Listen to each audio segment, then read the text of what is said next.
Всем привет, меня зовут Оскар, с вами канал IT Verdict, и сегодня мы поговорим в очередной раз о стабилизаторе для телефона. Уверен, что вы по таким устройствам соскучились, поэтому давайте начнем. Разбирать мы сегодня будем модель Moza Mini S, и начнем, как всегда, с комплектации. И тут я сразу оговорюсь, так как я не знаю, какая комплектация будет именно у вас. В любом случае она будет указана на сайте, ее можно будет выбрать, поэтому скажу именно то, что пришло мне.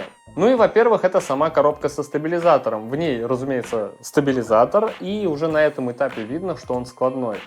Тут также есть два провода. Первый это microUSB на мини-джек, о предназначении которого я расскажу чуть позже. Ну а второй это USB Type-C на USB, о назначении которого вы уже, наверное, и сами догадались. Ну и также в коробку положили маленький приятный мешочек для транспортировки. Теперь то, что пришло отдельно и не поместилось в коробку.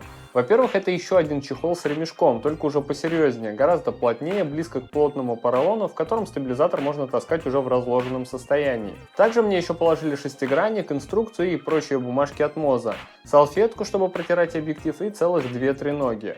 Если одну из них мы уже видели в предыдущем комплекте, это компактная пластиковая, но очень крепкая тренога, то вторая это полноценная тяжеленная металлическая тренога, которая с легкостью выдержит какой-нибудь монопод с накрученной полноценной камерой. В общем, для своих размеров она очень суровая. Что касается комплектации, еще раз скажу, что я не знаю, что идет по дефолту, это нужно смотреть на сайте. Ну и перейдем к самому стабилизатору. В плане исполнения стабилизатор аналогичен всем прочим стабилизаторам в данном форм-факторе, за исключением того, что он складывается. Материал это черный пластик, и на задней стороне он немного текстурирован. На нижней грани располагается резьба. На левой грани расположена кнопка включения, а также порт USB Type-C.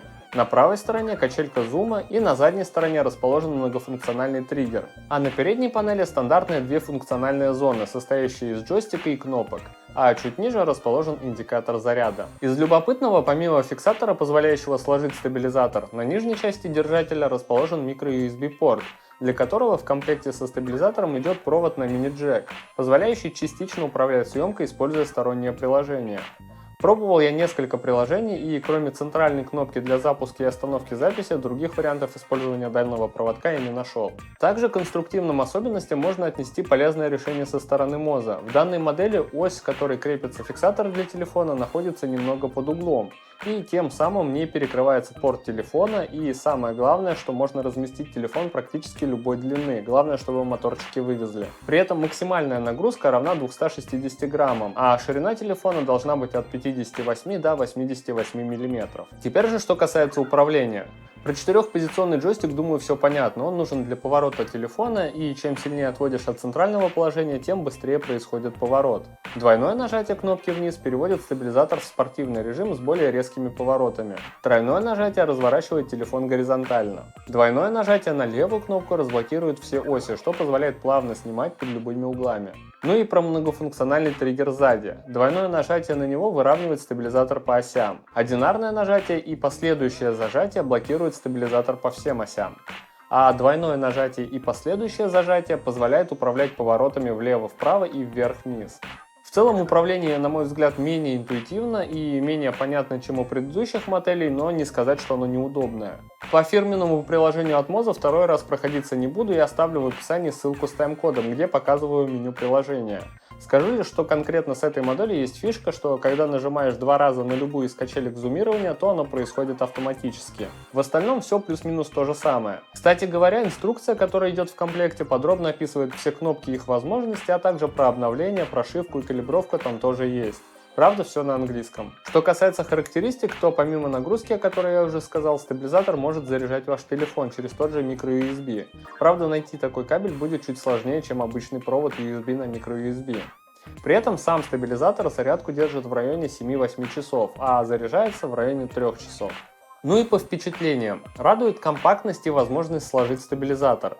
Радует, что конкретно на этой модели и на этой прошивке наконец-таки работает режим слежения. И работает он адекватно, без рывков в любых направлениях.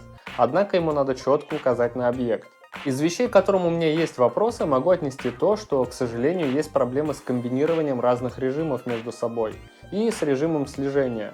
Все-таки хоть он и работает, но в случае резких движений или чуть более сложной съемки он либо перестает следить, либо слетает таргет. Также достаточно странным решением было сделать скос на нижней грани, из-за чего, если использовать маленькую треногу, конструкция выглядит не самой устойчивой. Что же касается стабилизации, то тут, разумеется, нет никаких вопросов. Все, как и у других моделей, стабилизирует хорошо и тряску убирает. Ну и по традиции в конце видео несколько кадров, снятых с помощью этого стабилизатора. Я же на этом с вами прощаюсь, надеюсь, этот выпуск был для вас полезен или интересен. Если это так, подписывайтесь на канал, жмите на колокольчик и увидимся с вами в следующих выпусках. С вами был канал IT Вердикт. Пока!